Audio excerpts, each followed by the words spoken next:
কিছু ওয়ার্ড উচ্চারণ করা যায়, যেমন ডগ একবারে বলতে পারলাম, পেন একবারে বলতে পারলাম, অ্যাস এটা একবারে বলতে পারলাম। এই ওয়ার্ডগুলি একই ঝোঁকে বা শাসা ঘাতে উচ্চারণ করতে পারছি, কিন্তু কিছু ওয়ার্ড আবার আছে আমরা এক ঝোঁকে উচ্চারণ করতে পারবো না, এক ঝোঁকে বা এক শাসা ঘাতে উচ্চারণ করতে পারবো না।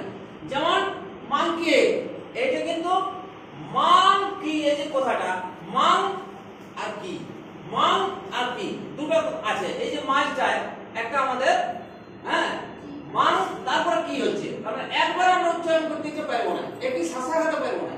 তাহলে এইখানে এই যে এই জিনিসটার একটা নাম আছে। আবার বিউটিফুল কথাটি উচ্চারণ করতে বিউটিফুল, বিউটিফুল, তাহলে এইখানে আবার তিনটা ঝোঁক বা শাসা ঘাতে লাগছে। তাহলে এই যে মাঝের জিনিসটা, তাহলে ওয়ার্ডের এই খণ্ডিত অংশকে সিলেবল বলে।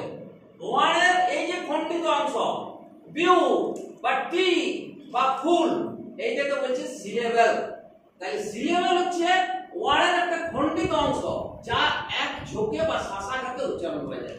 একটা অংশ কিন্তু এইটা একই ঝোঁকে উচ্চারণ করা যাবে, এইটা একই ঝোঁকে উচ্চারণ করা যাবে, এইটা একই ঝোঁকে উচ্চারণ করা যাবে, কিন্তু গোটাটা একসাথে একই ঝোঁকে বা একই শাসা ঘাতে উচ্চারণ করা যাবে না। যেমন আমি হেন লিখেছি, হেন হচ্ছে হেন সিলেবল একটি, আর এটা একটি সিলেবল আছে। আচ্ছা ক্লেভার, ক্লেভারটা দেখো আমি ভাঙিয়েছি, ক্লেভার এর দুটি সিলেবল আছে। আর কনসোন্যান্ট, কনসোন্যান্ট এর তিনটি সিলেবল আছে। আর প্রিপোজিশন এর চারটি সিলেবল আছে, P R E P O S I T I O N. তাহলে প্রিপোজিশন, তাহলে এখানে চারটি সিলেবলে ভাগ হচ্ছে।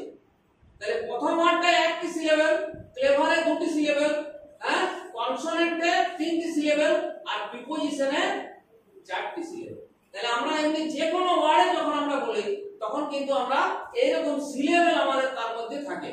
তাহলে কিছু আছে কি একই সঙ্গে উচ্চারণ করা যায়, কিছু আবার দুটো সিলেবল থাকবে, কিছুতে আবার তিনটা থাকবে, কিছুতে আবার চারটা থাকবে, আবার তোমরা বড় হলে পাঁচটাও পাবে, পাঁচটা সিলেবলও থাকবে। হ্যাঁ তাহলে কিন্তু আরেকটা বিষয় আছে, প্রত্যেক সিলেবলের মধ্যে অন্তত একটি ভাওয়েল থাকবে কি। আমরা যদি সিলেবলগুলো লক্ষ্য করি, একটা কিন্তু ভাওয়েল আমরা প্রত্যেকটা সিলেবলের মধ্যে একটা ভাওয়েল থাকবে। যেমন মাংকি এখানে আছে ও আর এখানে আছে ই, সেরকম বিউটিফুল এখানে আছে ই এ ইউ, এখানে অন্তত একটা থাকবে কি, এখানে আই আছে এখানে ইউ আছে। সেরকম ওখানেও আমরা দেখতে পাচ্ছি, এই যে এখানে তো একটা আছে ভাওয়েল, এইখানে এটাতে একটা ভাওয়েল আছে, এটাতে একটা ভাওয়েল আছে, এখানে এটাতে একটা ভাওয়েল, এটাতে একটা ভাওয়েল, এটাতে একটা ভাওয়েল। প্রিপোজিশনের ক্ষেত্রে এখানেও আছে ভাওয়েল, এখানেও আছে ভাওয়েল, এখানেও ভাওয়েল, এখানেও ভাওয়েল। তাইলে প্রত্যেক সিলেবলের মধ্যে অন্তত একটি ভাওয়েল থাকবে, একের বেশিও থাকতে পারে, কিন্তু একটা থাকবে কি।